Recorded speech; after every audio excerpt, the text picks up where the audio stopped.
Music for All is proud to sponsor Bandstand. At Music for All, we're about providing positively life-changing experiences. Join us with your marching band at Bands of America or with your concert ensemble at the Music for All National Festival. Students can audition for our honor ensembles or attend camp at the Music for All Summer Symposium, featuring the Sweetwater Director Academy, an amazing week of professional development for directors led by Dr. Nola Jones. Learn more at musicforall.org. Romeo Music is the leader in audio, video, music, and lighting technology for educators.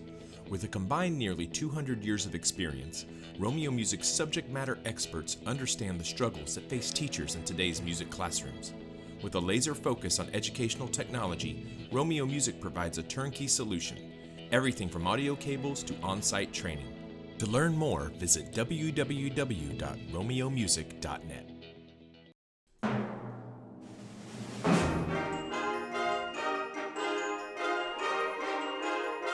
Hello, and welcome to Bandstand, the official podcast of the Tennessee Bandmasters Association. I'm your host, David Adelit, and I hope you'll join us on a journey through the past, present, and future of bands in Tennessee. We'll delve into the rich history of Tennessee bands, uncovering the hidden gems and legendary figures who shaped the state's band landscape. We'll survey the present, where you'll meet the movers and shakers of today, gaining insights from their expertise and experiences. And we'll gaze towards the future, exploring the exciting possibilities that await Tennessee's school bands.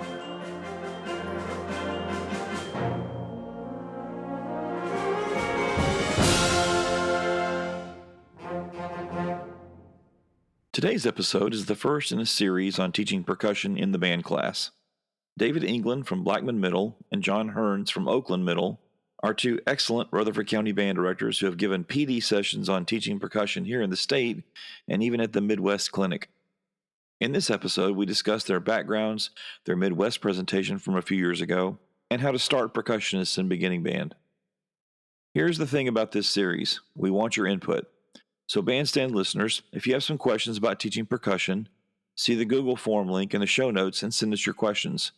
We'll answer them on a future episode. I hope you enjoy this conversation with John Hearns and David England. Okay, everybody, we have, this is going to be a lot of fun. We have David England and John Hearns. They're both excellent band directors in Middle Tennessee and are also have a percussion background. And these two folks have done a lot of great work for groups in our area and that sort of thing, and have done even presented at Midwest as well. And so we're excited to have them on here to talk about just the practical pedagogy side of percussion and what we can offer to directors who maybe need some ideas about improving their skills in teaching percussion and that sort of thing. So, John and David, welcome to Bandstand. Thank you for having us. Yes, glad to be here. Glad you're on. And David, we had you on to talk about your wonderful percussion ensemble a couple weeks ago, so you're a veteran. Yes, I've been here, done that, and it's awesome. We were on the struggle bus for that podcast. We were.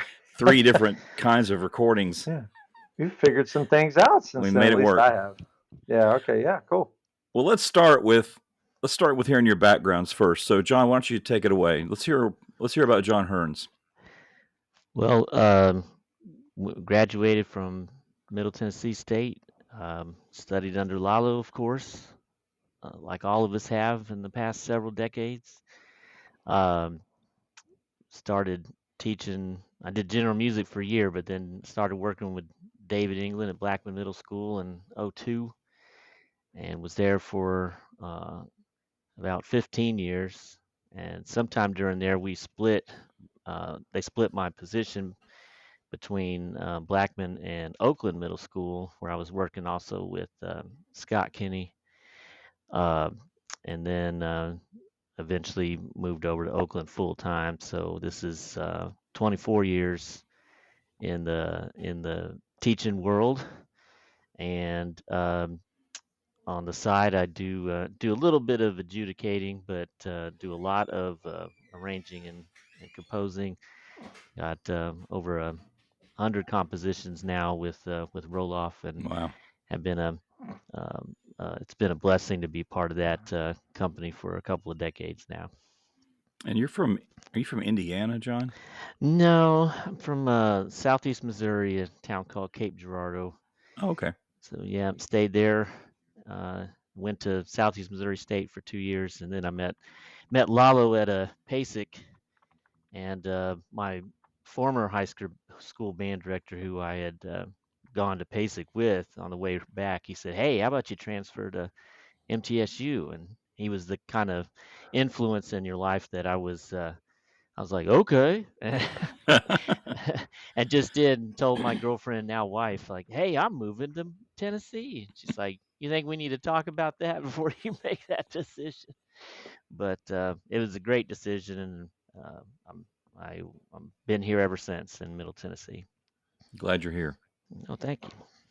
Okay, David England. Well, I went to MTSU, studied. I don't know. I went to MTSU and studied under Lalo Davila, just like Mr. Hearns did. And when after I graduated, I got out and started teaching, and ended up in Rutherford County.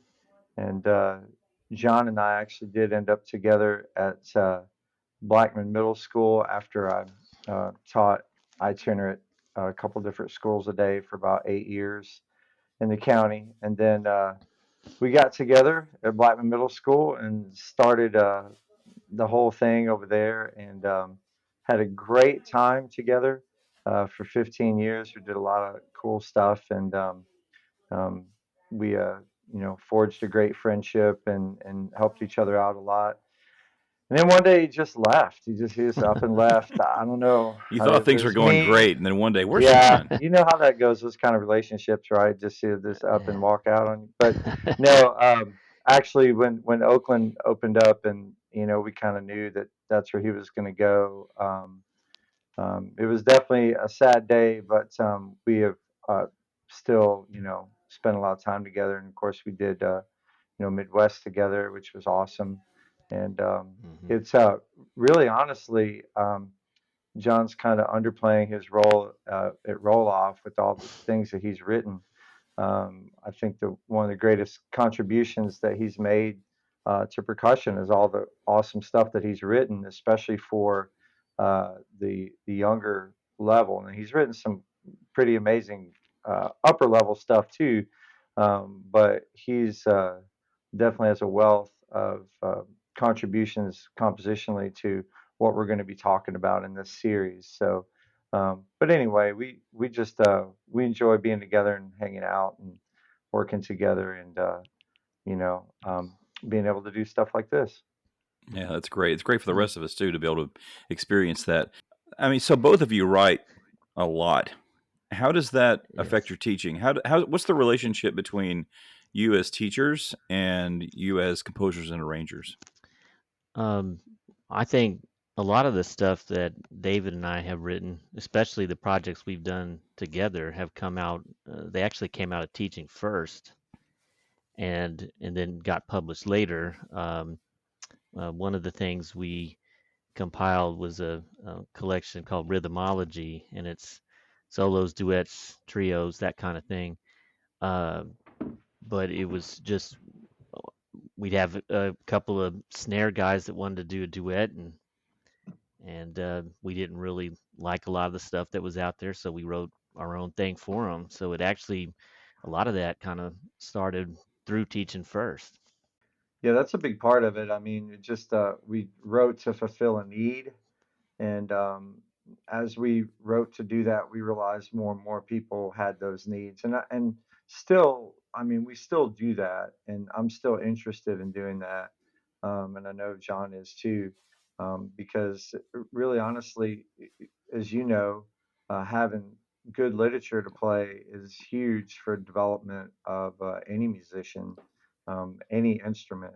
And percussion is no different. There are the standards, and there are things that everybody should play as a percussionist, but as a younger percussionist, there's still kind of a lack of really strong, like, literature for chamber groups, or even solos for, like, pretty young percussionists. So we're excited to continue to kind of fill that void along Yeah, with the other stuff that we do. So definitely a need that you guys are filling.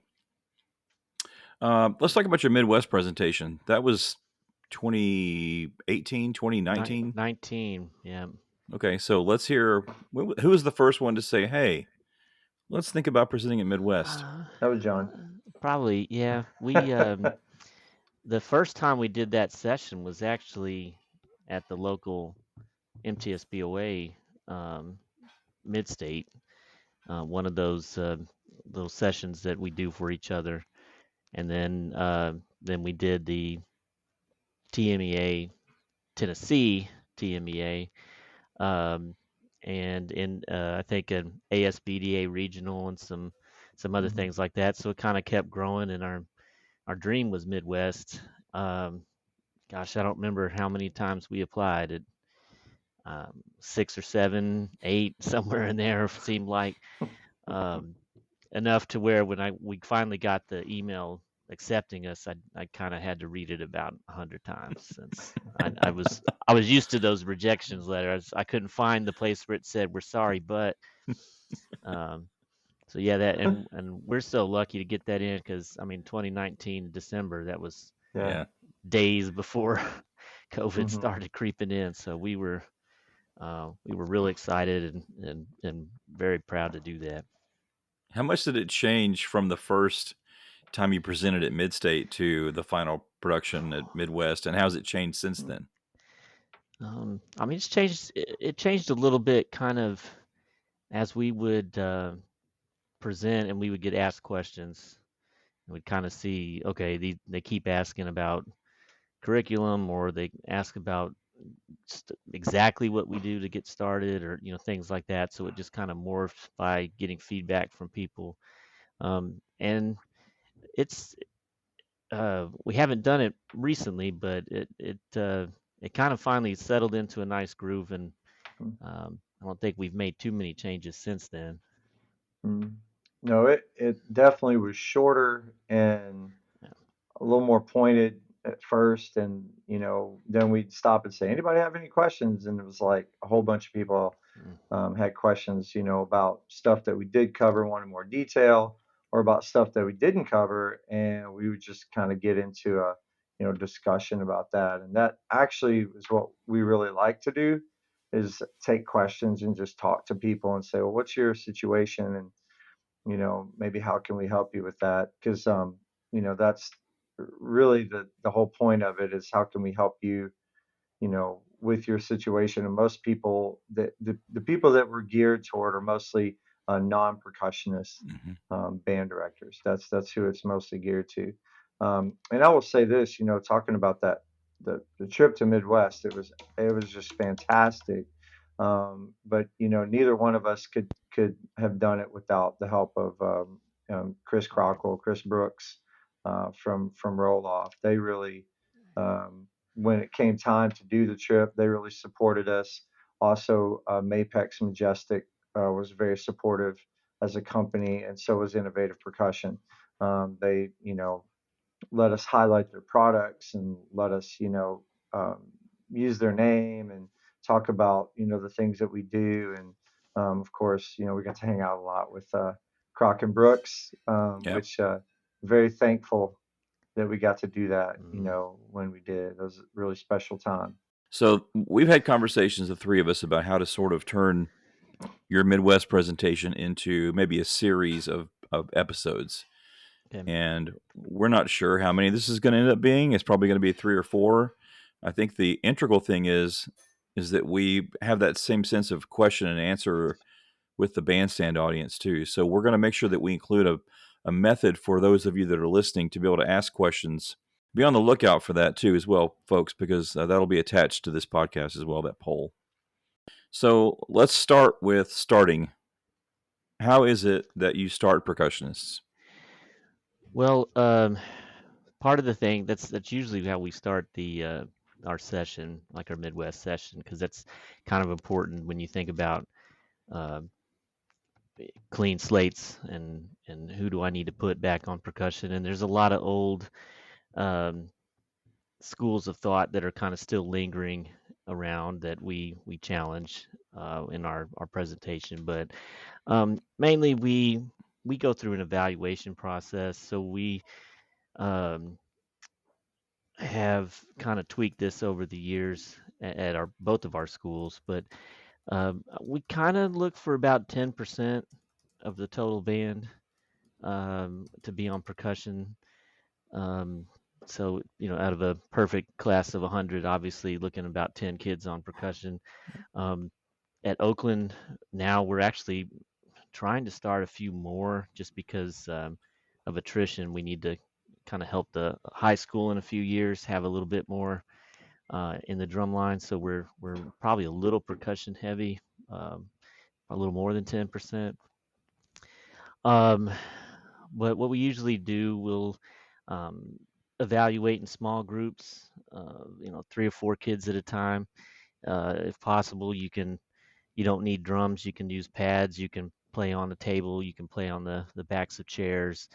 The main thing, what we do is David and I created kind of a 3-step process. So the first step, we do a very quick demonstration on how to hold the sticks and how to strike the drum. And we talk about, getting a rebounded stroke and that kind of thing. And then everything we do from that point forward, we're looking for that grip and how the wrist is moving, and if the stick is rebounding, or if they're driving the stick into the drum head, or if they're leaving the stick on the head after they strike, and things like that. But we'll do 4 strokes in each hand, 8 strokes in each hand, that kind of thing. Just look for how they approach the drum and how they take instruction. Second thing we usually do, we'll do an echo rhythm section, and I usually do about 3 levels. Level one's pretty easy, mostly quarter note, eighth note patterns. The hardest we might get to might be dotted quarter eighth. Kind of throw a couple of those in there. And what I'll tell the kids, I'll play something that lasts for 4 beats. It may have a lot of notes, it may have some rest, but it's going to take up the space of 1, 2, 3, 4, and everything I do is going to stop on 4.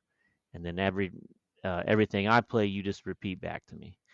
And you play several times, and sometimes for the harder rhythms, if it's a kid looks close, you want to see, are they able to adjust? They were wrong, can they make it right? And so you might play the same rhythm a few times. But second level, hardest we'll get is like different 16th note combinations. Um, Still kind of on the easier side of those, very downbeat oriented combinations of 16ths and 8ths. And then the third level, I just tell them up front, I'm just going to try to max you out and see how far I can go and how far you can follow. And lots of e's and uhs and upbeats and Latin rhythms and all kinds of things, just to see where are my upper level kids that can really repeat back what I'm playing. And then the final thing that we do, the third part of the evaluation, is we do a coordination check. So I'll have them walk in place to the beat. I'll walk with them, kind of stomp a little bit, but have them walk in place. And for some kids, right there, that's it. They can't even do that much. But then we'll say, okay, now that we're walking, click your sticks to the beat. So we're clicking with the foot. And then we'll stop, and I'll take my notes, and we'll start walking again. All right, let's do 2 clicks for every foot. So I'm not telling them these are quarter notes and eighth notes. I'm just saying, let's do 2 clicks per foot. And then the last one they walk to the beat, and we put a stick in between the foot. So we're doing all the upbeats. And you'll see, if you've got a kid that goes to church or something like that, they may hear that rhythm a lot, clapping on the upbeats or something. You might see them getting into it a little bit. You're also looking for kids that they're not just walking stiffly, but maybe have a little bit of motion to what they're doing, so they're kind of getting into it and they're feeling where the pulse is. But that's typically what we do, and I just keep a spreadsheet and go through and make little marks. Something else that I do, I've got a kind of a shorthand, like I'll put a little SQ if a kid looks like real squirrely, might be something I want to know for later. So put little notes like that, or if it's somebody like a big X, like this kid can't be in percussion. Uh, but we that's kind of the basic thing that we do. Um, we kind of might call people back in if we have questions, but typically for the past few years, the first round of evaluation is about all that I need. Um, it's definitely not foolproof, and David and I can give lots of horror stories of kids that just knock the evaluation out of the park, but they never practice, and Mm-hmm. so the evaluation was their peak, and that's never a good sign. But Peaking on day one is not the best. yes, Not no, what you want. no, and there's a couple things to watch out for. Some people talk about like, well, he's been taking drum set lessons for a long time. It's like, well, that might be a benefit. It might also um, have this child with a lot of habits that they might have to break. It also doesn't mean they're inclined to pass this kind of evaluation. It just means that you know mom had a checkbook and the teacher had an empty spot open. But this, I've had some great percussionists that have taken drum set lessons, and I'm just honest up front with them. Hey, I've got some habits that we need to break, and they're usually cool for trying that. But it's we're very honest with them. We're David and I both are in the opinion that we're teaching the whole percussionist. So I'll tell them, look, you're going to be playing mallets, you're going to be playing shaker, you're going to be playing timpani, you're going to be playing snare, and you're going to learn it all. You don't have to love it all, but you're going to learn it all, and you're going to be, proficient at all that stuff. Um, and when the flutes are done, they pack up and put it in their pocket, and they leave class. You're back there still moving equipment for half an hour after the concert. So it kind of just want to be honest with them up front. But that's kind of where we come from. Um, oh, there's always been a thing where you need to find kids that take piano lessons. And I know some people have put up barriers, like if you haven't had 2 years of piano, you can't try out for percussion. And I we did another session one time, and I don't think any percussionist on the panel would have been a percussionist in that particular school because none of us had piano lessons. Mm-hmm. And it might help you with playing mallets because you know the keyboard board layout. It might help you just being a better reader already, but it doesn't mean you've got hands. And the late great Chris Brooks, a friend of ours, VP of Roloff, he said sometimes, man, you just need a drummer, and you need that aggressive kid that knows how to grab a snare drum and lay down a groove that you need for your band, which is also another thing when I hear people say, well, I'll put them back there and I'll look for behavior and that kind of thing. It's like, yeah, I can understand how a kid that's extra squirrely, you might be afraid to give him a pair of drumsticks, but yet at the same time, that might be the future guy driving your jazz band in 3 or 4 years Yes. because he's got that aggressive nature. So don't automatically take those kids out of the running. But Yeah, that irritates me a little bit with teachers like that because you're just making a decision to make your life easier, not the kid's life. You know, Yeah. Yeah. it's not yeah, it's not okay. I was going to ask, what are Mm. your other old school things that you challenge? You got the piano lesson uh, thing, you got the Oh, I squirrely could I thing. could tell you one. I could tell you one. yeah, go ahead, man. Because I never learned to play flute, trumpet, clarinet, or trombone before I played percussion.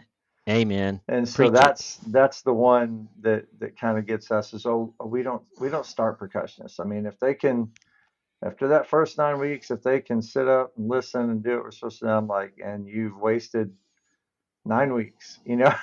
Yeah. I Well, think, yeah, I yeah. mean, there's an old school thought process, and I do get why some people, would consider that, especially if you're the only person. And what it comes down to, for most teachers, they're just going to choose what works for them. I mean, most people are going to do that no matter what you say. But there are not only times where have there been, kids that probably wouldn't have joined band, but they wouldn't have become the great percussionists that they are. I mean, I had a kid that's in seventh grade right now, and they were adamant, like he's going to play percussion.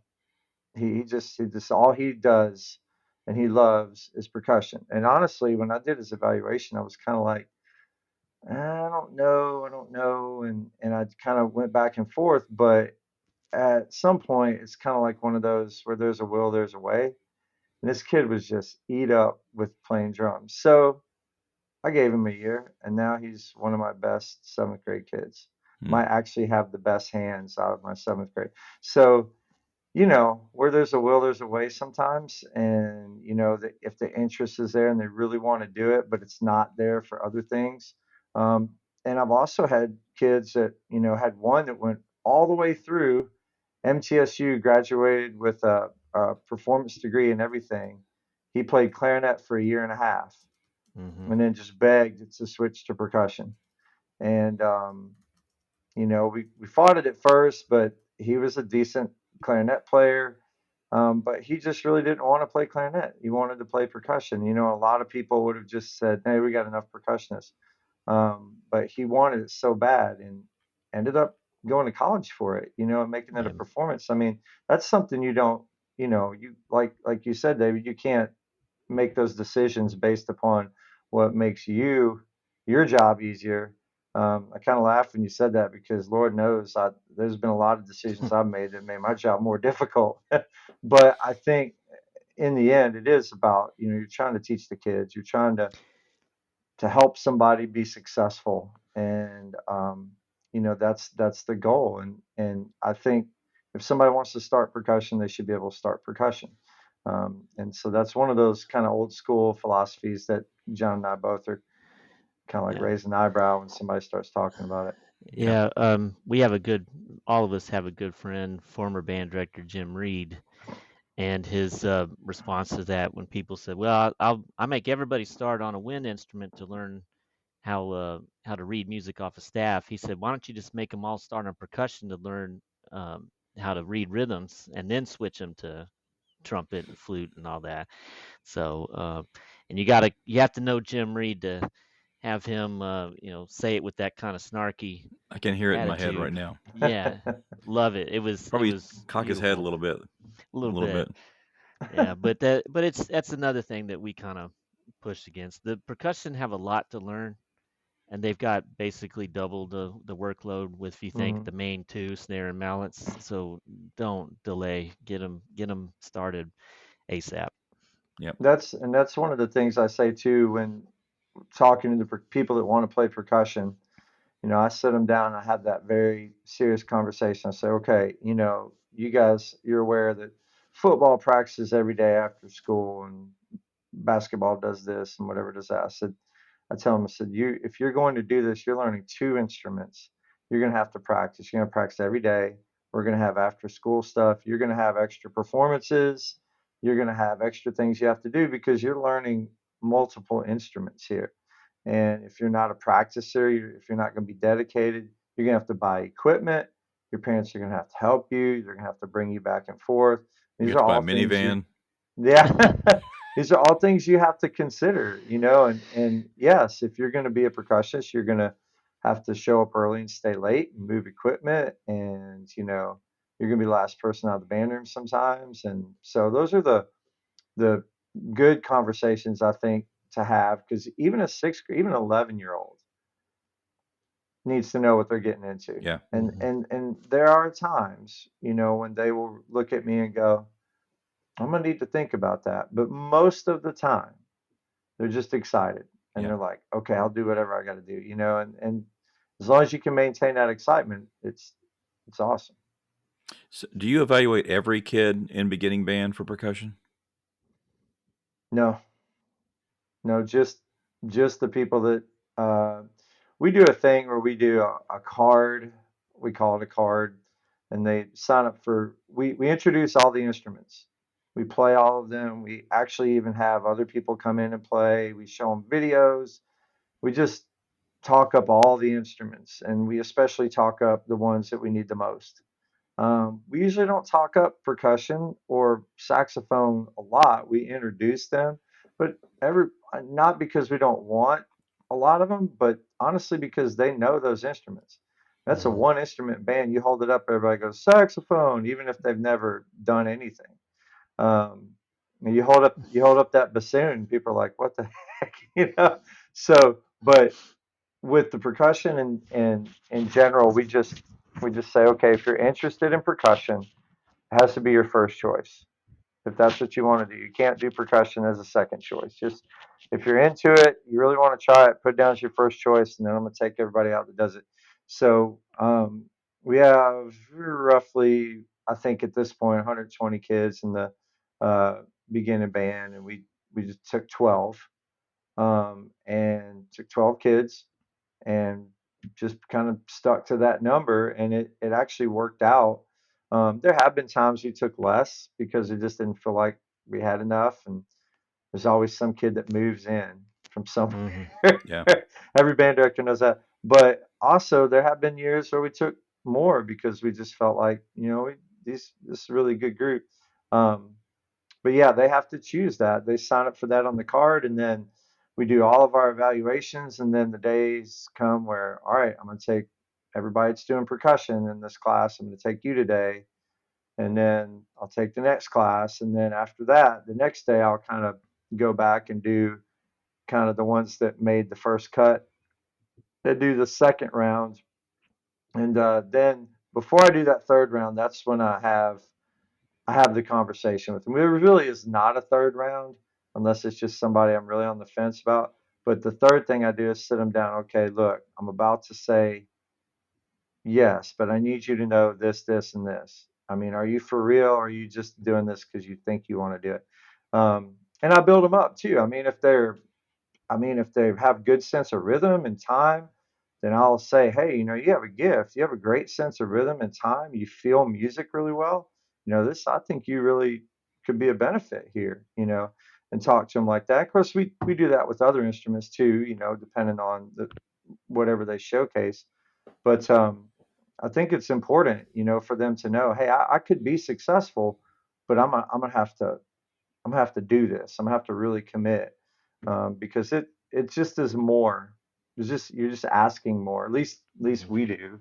I Yeah. mean, I'll ask a lot more of them, and I don't want them to be blindsided, with what's going to happen. Yeah, and I think we probably should have mentioned this. David and I both teach in a place where it's two band directors. So all the stuff that we do, it's real easy to do because one of us can pull and one of us can do the whatever we're doing with the rest. Obviously, if you're working solo, um, you have to figure out kind of what works best for you as far as how to get these kids and get them evaluated. And on that end, we actually hire people, Hmm. friends, experienced people to come in and help evaluate our sixth grade students. And they're, people that have been vetted by the county and whatever, but they are people that will come in and just, you know, take kids out in those classes 3 or 4 at a time and just evaluate them on all the instruments that or the instruments that they choose, and then we'll just do the percussion Yeah. whenever it comes up. I do the other instruments, and so does John. When we have it, as band directors, I mean we're doing that too, but with both of us being the percussion guy at our school, we'll take the percussion out and go through this process with them. I mean, do you know of some of the creative problem solving things that people do if they're solo? Like, have you talked to anybody that says, "Oh, I do it this way," or this is how I As do my far percussion as pullouts"? as far as evaluations or just Hmm. teaching percussion in general? Well, either one or both. I think evaluations, I've seen people set up uh, appointment times, like come Hmm. in on a Saturday and then bring the whole family, and Yeah. they'll instead of doing sections at a time, they do a kid at a time and take them follow where the kid's leading if they're leaning toward brass or woodwinds and percussion. Um, I've seen some people do that, and I think some of them tie into the music stores that day. So you kind of get done with the evaluation. Now here, go talk to this rep and Yeah. Mm. get your stuff. And so I've Which seen that. yeah, I think that's really actually, if I had a smaller band, I would do that. I would bring their whole family in and just make it a thing. And because I think we've done some of that before. It really is beneficial. It's just it's hard to do if you have a lot of people. It's kind of impossible to do unless Yeah. start real early or you're incredibly organized, which I'm not. But it's just one of those things. But I have heard of people, yes, doing after school or before school. And I have talked to people that say, well, and we have a lot of strategies for how to teach them once they get in class. And if you have them as a whole class, what to do.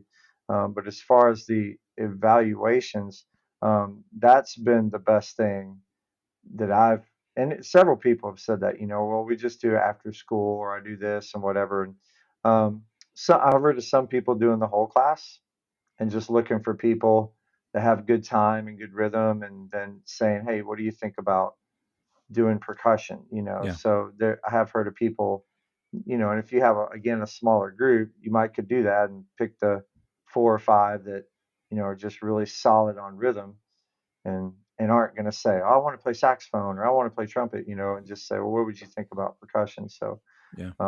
those are things that I've heard. Do you want to say anything else on your starting sequence?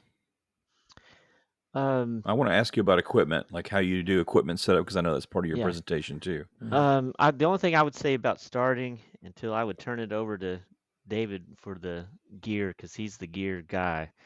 Uh, I'm a percussionist, and I still send him emails and saying, "Hey, what kind of mallets do I need to be buying here?" Um, but one of the most popular questions is, do I start kids on snare? Do I start them on mallets? Do I alternate back and forth? And our answer is always, usually it depends on how your class is set up. So the um, there's a Facebook group, Percussion Solutions for Band Directors, which, by the way, people need to become part of that group if they're Mm-hmm. not already. Very safe environment for asking any question that you can have. No, it's well policed. There's no snarky, smart aleck answers. Nobody tears each other up like they do on some other groups. Mm-hmm. Um, but people ask that question on that group a lot. And the number one thing is, if you're teaching a percussion class by itself with no other wins, then we recommend starting snare drum first. It's a larger surface to hit, so it's a little more forgiving if you make mistakes, as opposed to a bell kit where you've got like an inch and then you're hitting wrong notes and stuff. You It's really important to develop that the proper technique of striking the drum and getting the rebounded stroke. So starting on snare is definitely the way most people would like to go. The problem is, if you are in a full band setting, which both David and I teach in, and that's if you wait too long to introduce mallets, then the rest of the band is reading. Let's say they're reading number 50 in the book, and your mallet kids are starting on number 1, and they're going to feel instantly behind. They're going to feel like mallets stink because I'm no good at them, and you're really going to develop a bad taste in their mouth for going to the mallets. So uh, we recommend, if you're in a full band setting, probably the smartest thing to do would be, when it's time to do long tones for the winds, get the kids on snare or practice pad, and they're working on 8 on a hand or something, trying to work on their proper rebounded stroke. Or well, and the whole set of stroke types: full, tap, downstrokes, and upstrokes. But basically, fulls and taps is what you're working on in the beginning. But and then when it's time to get in the method book, and all right, now let's read line 12 out of the book, the snare guys go to mallets, and that way they're getting the reading at the same level as the rest of the winds. But during the long tones, where it's very important for a brass player to hold out, a C for 12 counts, it's not important for a mallet player to do that. They're on snare drum building that technique. So that's kind of where we recommend starting, is a little bit of a mix, but on pads with the long tone warm up type things or snares, and then over to the mallets for reading out of the book. Okay, so this may be a dumb question, but so when you have them set up, do you put all the snares together and then all the mallets together, or does every kid have access to both instruments so that they're like, how much, middle school kids have trouble walking sometimes and not knocking stuff over, you know what I'm saying? So like Yeah. how do you set that up so it flows easily and doesn't destroy equipment or children?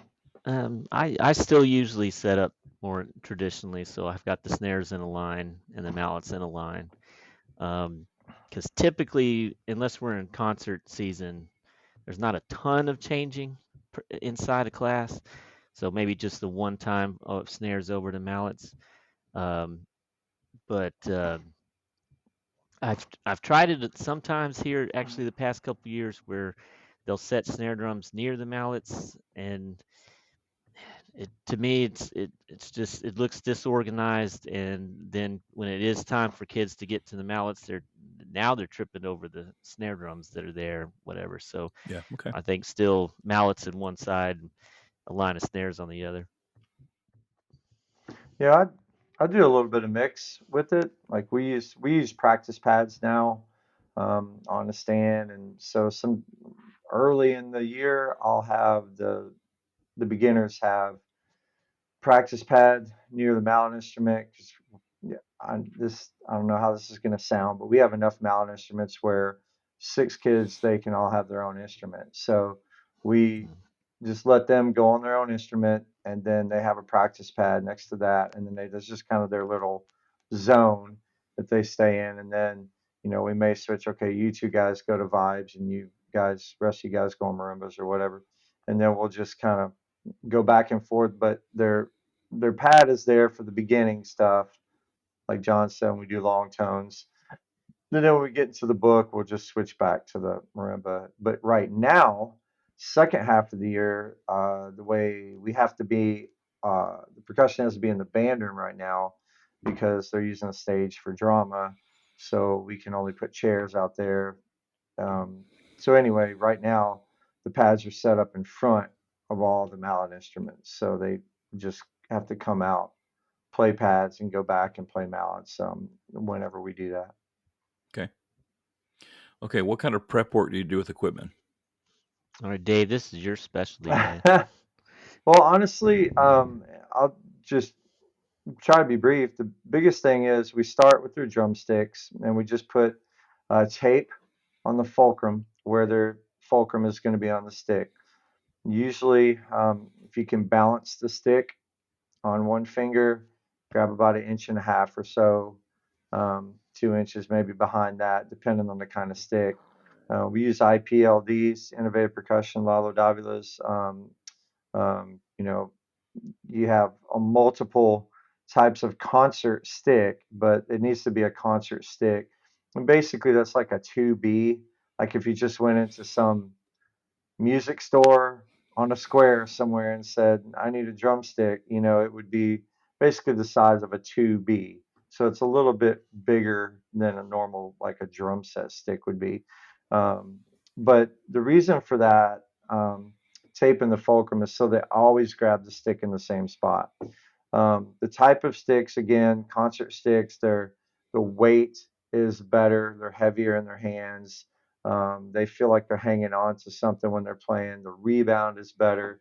Almost all the concert sticks have round beads on them, which is going to be a little bit easier for articulation and sound and just rebound in general. So, definitely concert series sticks from somewhere, round beads, around the size of a 2B. But I mean, every company makes a concert stick now, so you can't really miss. Um, but so we start with that, and actually, um, since John has been at Oakland, I've sort of changed things over the years, and now we just have the kids get a practice pad and get a stand, and then they buy a xylophone, a small practice xylophone. Um, a company called Stag has these xylophones that are reasonably priced. Most of what we get comes from the local music store that carries that brand. Um, you can buy them from Yamaha. You can buy them from Mapex. Obviously, being Mapex artists, will tell you that one thing that Majestic has, which is a company, Mapex Majestic, one of KHS's companies, that they have a really wonderful series of instruments that are basically practice instruments. I actually reviewed one of those, and I think there's a video up somewhere of me playing one of their practice marimbas and practice xylophones, and they're good quality instruments to practice on. And for people that are on a budget, they're not bad sounding instruments to use with your band. Hmm. But they're instruments that you can utilize that feel like a real instrument, because they are. And the bars are graduated on the marimba and on the vibraphone, like the vibraphone. The xylophone bars are basically all the same, but they're more than an inch wide. You know what I mean?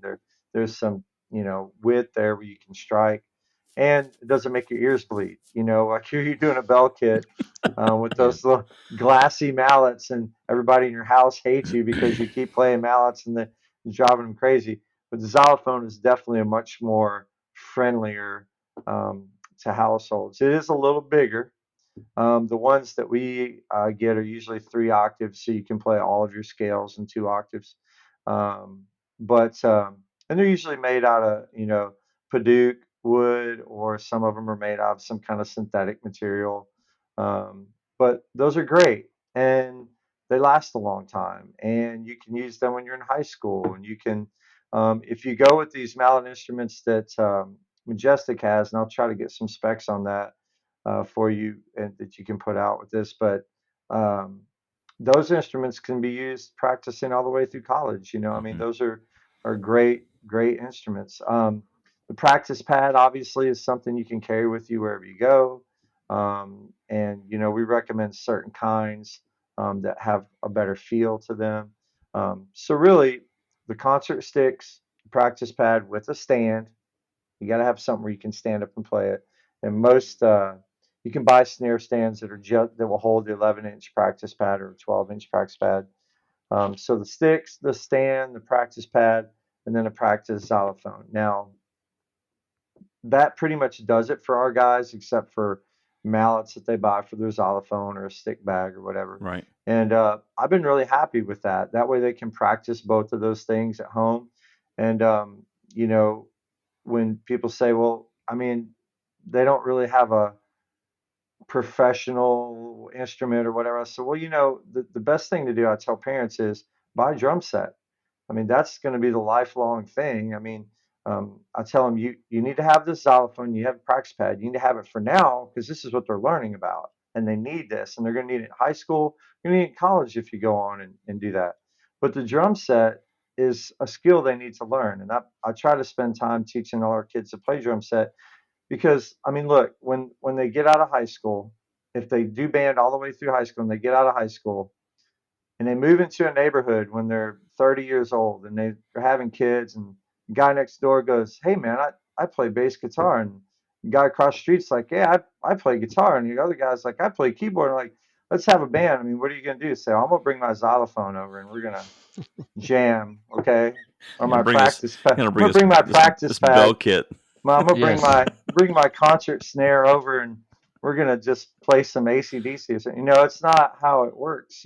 The drum set is a really valuable tool, and quite honestly, for the price that people sometimes pay for a single rental snare drum bell kit, they could buy a drum set. Yeah. So that's kind of where I'm at this stage with gear. When it comes to what percussionists should own: a stick bag, 2 or 3 pairs of drumsticks, pair of mallets, maybe some timpani mallets if they're getting serious about it. Um, Definitely books. Buy lots of books, method books, any kind of books they can get their hands on. Take lessons and do that kind of stuff. But percussion is like any other instrument. I mean, you can get like sucked into just buying everything. you know, when our kids went to PASIC, I was really shocked at the stuff they bought. Like I guess maybe I wasn't shocked. I was surprised. Maybe I don't know. Like they were buying these sticks that were uh, like laminated with multiple colors, and like buying these like drumsticks that lit up on the end. And I'm going, guys, you can't like use any of this stuff. Like it's just like, I mean, if you play, those are gonna break on a drumstick. It was just really, and I had to stop some of them from buying. The ProMark was selling these giant drumsticks for $22 a stick. It was I'm just imagining $44 a David pair. like running through the convention hall, like It getting in between the vendor and a Blackman Middle kid. Like, was like, no, don't buy these don't giant buy drumsticks. giantly, There's comically so oversized much stuff. drumsticks. No. Oh my Oh gosh. man, David, I want to buy some now. No, I was like, guys, this is your opportunity. That money's burning a hole in your pocket. You could go buy something cool. Go buy you some rim But mounts or Mr. Those something. are England, cool, they're man. they're rainbow Mm. sticks. That's the thing. I had to realize that they were having fun, They were and having this was fun. what they wanted to do. And I was like, cool, get whatever you want. And some of them bought some really cool stuff, but it was just funny, just like every little like touristy kind of item, for percussion. It's like, hey, I'm just gonna buy this like little toy looking thing. I'm like, oh, okay. That's hilarious. But but they know the kind of stuff that works. But yeah, we could get in super long discussion about this, but I do have, John and I both have handouts and all this stuff written down. So if anybody wants Yeah. to email and get them, we can always send them out. Well, we're coming up Well, on an hour here. Let's kind of project forward. So, okay. I mean, we had talked about this being 2 or 3. I'm kind of seeing maybe it's going to be 4 episodes because I've got a whole bunch of questions here I'm not going to get to in this one. Okay. So my question is, for our purposes here on Bandstand, where do we go from here? Where do you guys want to talk about next in the next episode? What's the next progression for us? I think we kind of talked about the equipment and getting started. I think the daily application stuff is Yeah. where a lot of meat and potatoes of what we do is, because especially if you're the only band director, Yeah. or you teach full band, that kind of thing. So kind of thinking about, how do I effectively incorporate the percussion section with the winds, because even though woodwinds and brass are quite different, they share a lot more traits than the Yeah. winds versus percussion. So um, effectively laying out those daily, uh, however you want to say it, daily applications, I Good. think would be I think a that'd be big most thing to do. helpful. Yeah, nuts and Yeah. bolts. Folks need nuts and Yes. bolts. How to. Yeah. Lots of how to. And we'll also put out the poll about what things, what questions folks may have for Mhm. you guys.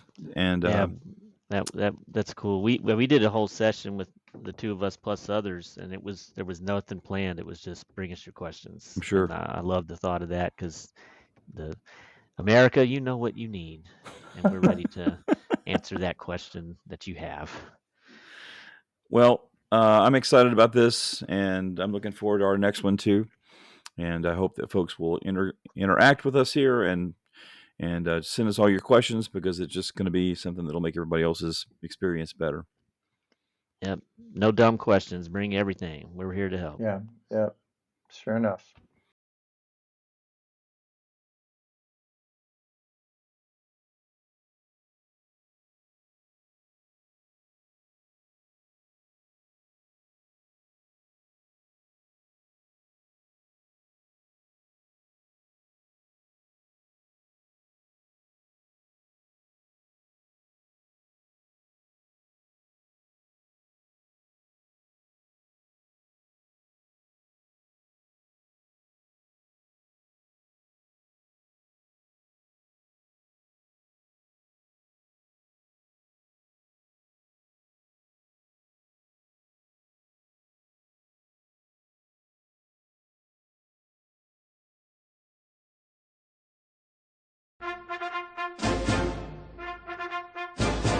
Thanks for listening to Bandstand.